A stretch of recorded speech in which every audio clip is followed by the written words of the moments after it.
Hello, everyone, and welcome again to another Teacher Joseph podcast. Today, we're going to talk about the word eye-watering.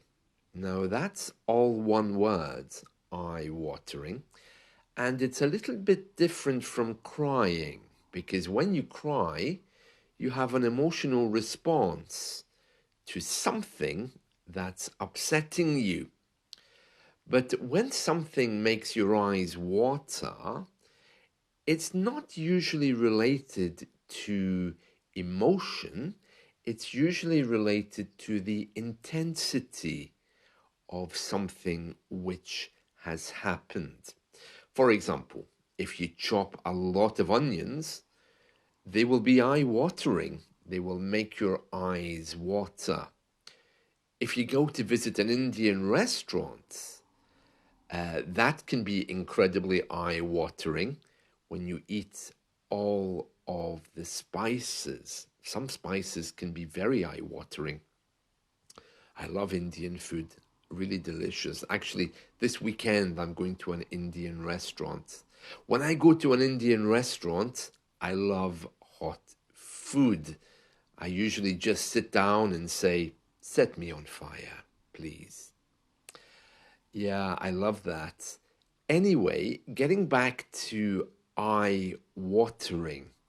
So, things which make your eyes water, but not because you're crying, we describe those as being eye watering. Now, just to demonstrate this, something in our news from today is all about the house of Freddie Mercury. Now, those of you who remember Freddie Mercury or who like his music, he was in the band Queen, then you'll probably remember that he died in 1991. And he left his house to his friend Mary. When we leave something to someone, it means that they inherit it. Okay, so for example, when your friend dies, he might leave you with or leave something to you. Like he might leave his house to you, for example. Anyway, Freddie Mercury, he left everything to his friend Mary. Now, I don't know what happened to Mary, whether she's still around, but she's decided, or the family have decided, to sell the house. And it's going to be sold for an eye-watering 30 million. Now, we use eye-watering in this case because basically it's a way of demonstrating how intense that figure of 30 million is, an eye-watering 30 million pounds. And don't get too excited if you want to see it, because they've taken steps to ensure that simple Freddie Mercury fans can't get inside to see it.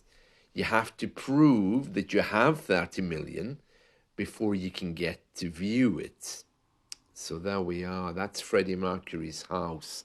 So that is how we use eye-watering.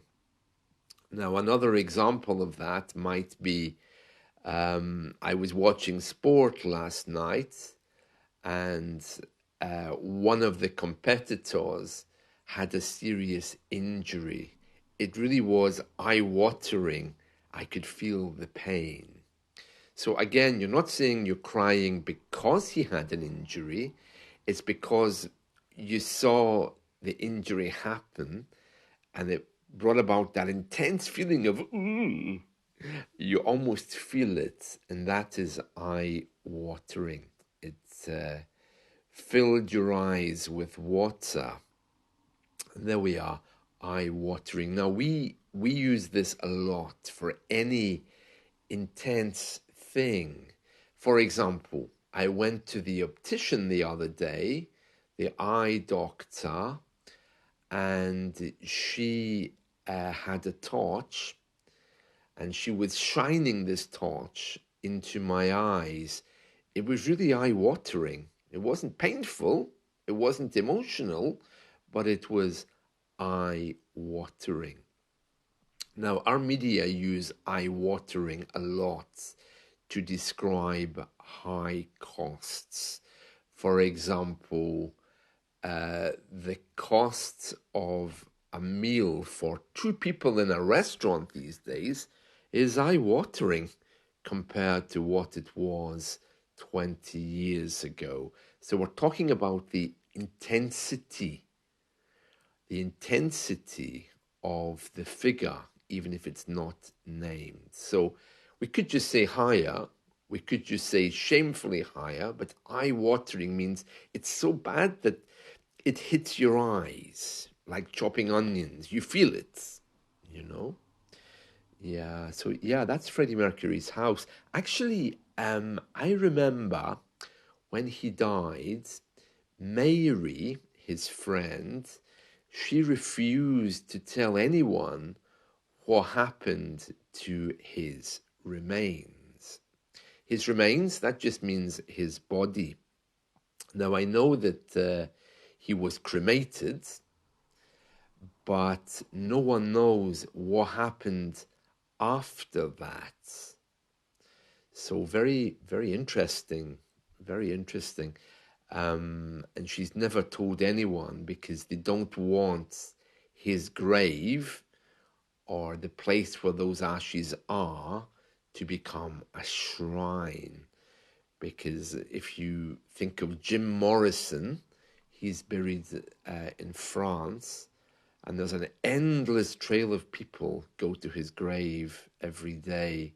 The ground is actually worn away. If you go to that cemetery, you won't have any problems finding his grave because there's a trail there. Actually, speaking of graves and trails, I remember once I went to Oslo. Oslo is the capital of Norway. And British people, as I've told you before, we have no problem with cemeteries. We can happily go and sit in them. We can go exploring in them. We can have a picnic in them. We can have a music festival in them. We don't have any problem visiting graves and not feeling emotion. Yeah, it's something very strange for us. Anyway, I was telling you that I remember once, it must be 10, 15 years ago, in fact, oh, definitely more than that now. I went to Oslo and I was sitting in the cemetery because I was riding a bike and I wanted to rest.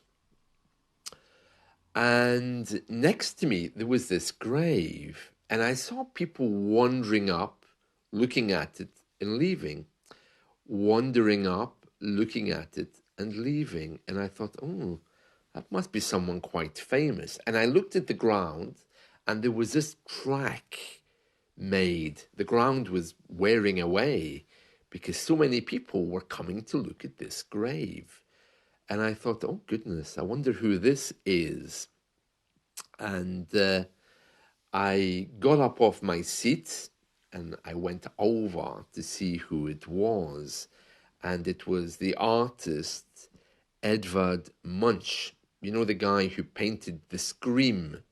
The Scream is that really disturbing portrait, the one where someone's holding their hands in a field looking over a little fence. I'm sure you know it. If you look on the internet, you'll definitely recognize it.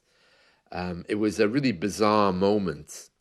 It's an iconic work of art that's often used when we talk about the human condition.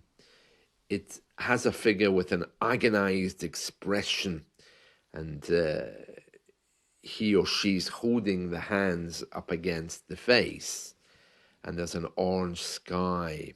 Yeah, I think it's actually standing on a bridge. The person, I mean, is actually standing on a bridge with a landscape in the background. It's all about emotional turmoil. Anyway, getting back to my topic, yeah, so Freddie Mercury's house is going up for sale, but fans won't be allowed to go and view it. You'll have to show that you have 30 million before you get anywhere near the place to see it. An eye-watering 30 million. Now, in other news today, I see Madonna's in trouble. It seems that in part of her concerts that she's currently doing around the world, she has a part which she dedicates to AIDS victims. Now, we know, of course, that Freddie Mercury died of AIDS, but she made a bit of a mistake because in her AIDS section in her concert, she started talking about Luther Vandross. Now, Luther Vandross didn't die of AIDS, of course. He was in a coma, and a coma is when you can't move and you don't have control. You just lie there in a comatose state. So I think he died quite young after being in a coma. But she referred to him as dying of AIDS. And that caused quite a controversy across the world. And the family of Luther Vandross have demanded that she immediately change the concert to make it very clear that he did not die of AIDS. Yeah, so that's something which is circulating in the media today. Getting back to my trip in Norway many years ago, what I do remember about it was the eye-watering prices. Now, there is a stereotype that in Scandinavia everything is more expensive, but in terms of the cost of living, it really isn't, because I'm sure they get paid a lot more than we do to compensate for that. It just looks expensive. And of course, if you go there on holiday, it is expensive because we don't have that kind of money. So yeah, the prices in Norway at that time were eye-watering, that's for sure. Also, last night I was sitting here at home and cars were whizzing by at eye-watering speeds. We're going really fast. I mean, it's very, very dangerous. Eye-watering debt levels for those people who can't pay off their bills. Eye-watering pollution if you're in a country which has a lot of pollution. Eye-watering perfumes, of course, if you're living around strong scents. There we are. So that's the word eye-watering. And speaking of Madonna concerts, I'm sure the volume level was quite eye-watering. Musical concerts usually are. And many people would be crying and being very emotional looking at Madonna. I wouldn't be, but I think the prices of her concerts are probably eye-watering as well. I'm guessing it's not cheap. There we are. So that's eye-watering. So I hope you've enjoyed this. I also hope you enjoy your day, and I'll catch up with you again soon. See you. Bye.